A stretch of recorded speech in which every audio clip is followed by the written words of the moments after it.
கொத்தமல்லி, நல்லா ஃப்ரெஷ் கொத்தமல்லியாக தான் நல்லாயிருக்கும்.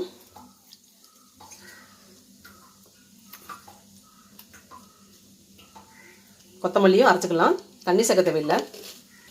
கொத்தமல்லி அரைச்சாச்சு, இந்த அளவுக்கு அரைச்சா போதும்.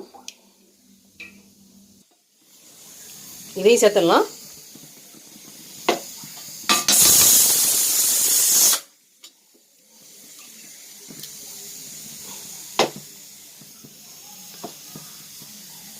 கை நல்லா வலிச்சு போட்டுக்கலாம், வேஸ்ட் பண்ணக்கூடாது. ஏன்னா ஜாரில் ஃபுல்லாக ஒட்டியிருக்கு, மூடியிலையும் ஒட்டியிருக்கு பார்த்தீங்களா, அதனால்.